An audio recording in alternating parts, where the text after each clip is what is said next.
Welcome to the Southern African Institute of Government Auditors, and this is the first podcast for 2025. We will be outlining the program for the year by SAIGA, and we still will be emphasizing the professional, the ethical, the accountability elements of this profession and professional body. And the person who's relevant to tell us more about the program for the year is Mayor Kgothatso Maoko, who is the HOD, Head of Department of Technical and Professional Development. She's here to tell us more about 2025 and what you have in store for us. Kgothatso, pleasure to have you with us. Thank you so much, team.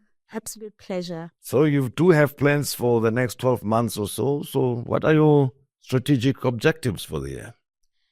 So overall, the strategic objectives of the organization is on Strategic Sprint 5, which is called REACH.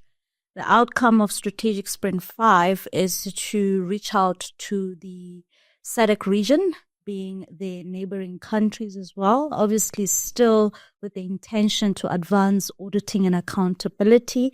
But obviously we want to engage in programs just outside the borders of just Southern Africa, but also looking into our neighboring countries, being Namibia, Mozambique, Zimbabwe, as well as Botswana. What is your membership like at this time? I mean, obviously that is going to lead to growth in terms of membership numbers, but where you are at this time, how many members? Well, we're still fairly a very young organization with about just over 2,500 members, but we're growing exponentially because we've entered into adopt municipality projects and various other entrepreneurial opportunities. So we're seeing the graph really probably going even triple the size from where we are in the next 6 months or so. Let's talk about the area of focus for you, the technical and professional development. When you talk about that, what do you mean specifically? So technical and professional development is the cornerstone of the professional body. So as the specialist within the government sector, particularly in auditing and accounting, the technical division provides guidance on new standards, any form of legislation that comes. It is the responsibility of the technical unit to break it down to the public and also to provide guidance to the auditors on the ground on how to effectively implement those standards. It can be pronouncements, it can be legislation, it can be accounting related, but also generally finance, economics, anything that will impact on the fiscus as well as the public funds in a form of pronouncements and standards is then deliberated and explained by the technical unit. So we do this in a form of programs. We run different training programs. It can be sort of an accounting enlightenment lecture that we give, which is sort of like a seminar where we're talking about the latest GRAP standards, for example. It can be in a form of also a webinar or a roundtable discussion. So different types of trainings that we offer to advance our members in understanding these pronouncements, these latest standards and legislation and so forth. And the professional development side obviously covers the examination part. Obviously, in order for you to qualify as a registered government auditor, you've got to write a professional examination. Yeah. So that's where we come in. We also offer continuous professional development, which is, again, training that develops you continuously as an auditor or an accountant to remain relevant in the industry, but also the examinations part as well as assessments. And you don't work in isolation, not by yourselves in the South Africa or Southern African context, right? Yes. You do interact and borrow, I would like to believe, or learn from other parts of the world. How do you go about doing that? So we do that in a form of now research. So we pride ourselves as SAIGA as a custodian of a research journal, an academic research journal, which is called the SAIAR. It's actually a top tier 1 journal that is highly recognized in the academic space. So a group of academics research on the gaps that are existing within the fraternity of auditing and accounting. And we also benchmarking on what other public bodies are doing outside of the country. So academias from different parts of the world will then publish and offer articles to say this is what's happening, for example, in Uganda, and this is what is emerging, for example, in the United States. So then we offer sort of solutions to say this is what's working, and these are the emerging trends in the other side of the world. And academically, this is how it can be supported by research. But also we host various programs such as the Audit and Finance Indaba that we are excited about that's upcoming. This is where we're going to look at global financial markets. So as you can see, the topic is very broad, which speaks holistically to the entire landscape, finance landscape globally, comparing South Africa to how we're doing in the global space. So this is how now we need to connect with organizations such as your CIFA, which we're signing an MOU with, which is an international body of certified public finance accountant. So they will give us the knowledge of what's happening on the other side for such an event. And we obviously embark and come up with proposals on how we can improve our own South African government, borrowing from the learnings from other nations. What is the relevance of going outside the borders of the country besides attracting new membership? Is there any unique thing that SAIGA will offer the neighboring countries, the auditors in the neighboring countries? The main aim is to learn from what is working in the neighboring countries. But also we're saying that when we're looking at the issue of tourism, imports and exports, we cannot function as a country in isolation. We depend predominantly on our neighboring countries, and also saying we need to advance them auditing and accounting skills, because their economy improves automatically by default. It will also improve the economy of our country as well. But the biggest thing is the exchange in knowledge, to say what we have seen working in other governments can also be replicated in our government as well. The particular events and programs that you would like to highlight that are coming up this year, can we take a look at those? And I will be specific depending on which one we're talking about. But I know that on your calendar, you've got numerous activities coming up. There is numerous activities, the first one being the Accounting Enlightenment Insight. So we've partnered as SAIGA with the ASB, that is the Accounting Standard Boards, where we're aiming to bridge the gap between the users and preparers of financial statements. So we've realized that accounting is a very technical knowledge, but when it comes to the government, again, it goes back to the ordinary citizens. So what we've done is we want to expand on that knowledge gap and bridge the knowledge gap between the users and the preparers of financial statements. So on the Accounting Enlightenment Insights, we'll be deliberating on the latest accounting standards and more specifically focusing on implementation guidance for the accountant on the ground, in the municipality, in the department, to say, this is the latest GRAP standard. How does measurement look like? How does recognition look like? But how does application practically look like for you on the ground? The second one that is upcoming on the 14th of March is the Audit and Finance Indaba.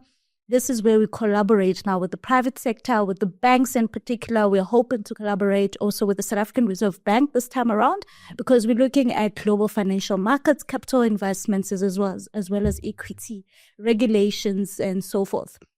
So we'll be expanding on the issue on how is imports and exports impacting on the local currency, but we'll also look at major capital investments where most of the capital injections and funds of the fiscus are sitting, and what sort of pressure is sitting on the fiscus that the economy is suffering. Firstly, that we are not being able to be competitive as a country versus our latter continents and countries, but also what are the other initiatives that as a country we need to come up with to strengthen our local economy. We also have the Women in Leadership that normally comes out around August, but before that we have the Local Governance Summit, where we are deliberating on municipalities, assisting dysfunctional municipalities with governance, risk and compliance mechanisms. That happens normally around July. And then the Women in Leadership would be in August, with focus on entrepreneurial skills for women, mentorship for women, academic programs that are there to assist women, funding that is there for women businesses. And the last one being the biggest event of the year would be the 2025 SAIGA conference around September. Yeah. I want to zoom in on the municipality one. Yeah. That's coming up. And I mean, it's public knowledge that our municipalities, for one reason or another, seem to be in trouble when it comes to your profession in particular. Why is that the case? And it's something that's been highlighted on numerous occasions by the Auditor General and other bodies. Where do you think the weaknesses are? So there's three major weaknesses. And I think I'd like to highlight the fact that again, that's why we need to borrow from international markets, because within South Africa, municipalities do not run like a business. Ideally, a municipality should run like a business. It should be able to be sustainable without capital injections from the government. It should be run like a profit generating organization. But it's not, because, number one, there's huge political influence in municipalities.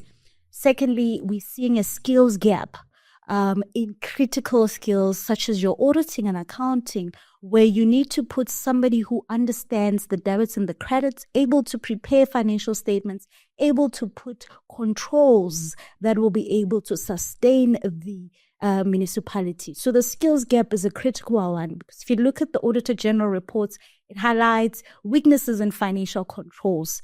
It highlights also areas of overspending. So that is also the bigger elephant in the room. And we cannot not talk about overspending, irregularities, and maladministration without pointing to the issue of corruption. And it's an ongoing problem. It's an ongoing problem. It's a so-called pink elephant in the room that's always pointed at but mentioned. But somehow, what is it that you think is holding things back? Because after several years of these matters being raised, we know on an annual basis, we're told so much money was wasted and so on, or just disappeared. But we do not seem to be making progress. Is there any reason for that, you think? I think what's holding us back is really looking at the fact that we overlook the issue of leadership. We overlook the basic fundamental principles that governance was founded on, which is the Batupeli principles. We're really trying to look at this from a high level of saying this is corruption. And obviously we're theorizing corruption, as a specialist in fraud. I'm also part and parcel of those people who's doing a PhD studying this phenomena called corruption. But if we really look at the basic things such as what is really going on, we can change regulations and come up with mechanisms and come up with strategies and I'm running a whistleblower program that is protecting the whistleblower so that people can come forth and report wrongdoing. But we are missing the basics of looking at basic leadership, cleaning up your house and making sure that you put the right people in the right places for the job, and being able to take accountability and transparency. That is what is missing. Until we get that right, we will try to look at this thing high level and try to change laws and regulations and try to look at other mechanisms and bring about strategies, but we are really missing the basics. Let's bring it back home. And now going to the professional development area, I'm talking about emerging younger auditors who are trying to find the way. Do you assist them in charting a course of what to pursue as they develop into top professionals on one hand? That's the emerging. And the women specifically, why focus on them? What's different from a male auditor to a female auditor? Sometimes when you're outside a system, you may take for granted that it's an open system for everyone. It's just that it's an area that women may not prefer to pursue. Yeah. So we run two programs that are very dear to me. It's the mentorship program and also the Women in Leadership program. The mentorship program is for everybody. Initially, when I pitched this idea, they said, no, let's partner with Awil and focus on women and do golfing. I said, but we cannot leave the boy child, because at some point we'll still have this enormous gap where the girl child is advanced than the boy child. So the mentorship program focuses on that. It caters for both women and men.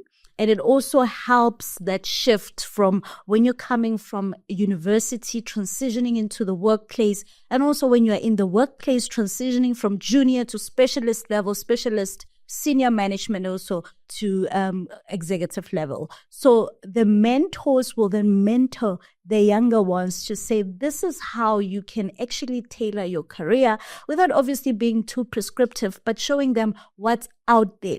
Because what we've also seen, and we've deliberated on this with the CEO of SAIGA as well, with the recent results of the matriculants, we've said there's been a decrease in mathematics and accounting students because students do not have the appetite to study these anymore because they're thinking the only career is to be a chartered accountant in this fraternity. They do not know that you can be an auditor, a compliance specialist, you can be a fraud specialist. So we are bringing that teaching back into the ground level, being the school level, to say these are the opportunities in this fraternity. This is what you can do with this qualification, so that they make the right choice entering into university and also holding their hands throughout the workplace to say this is how you transition and advance and progress and develop yourself in this career. So hence the mentorship.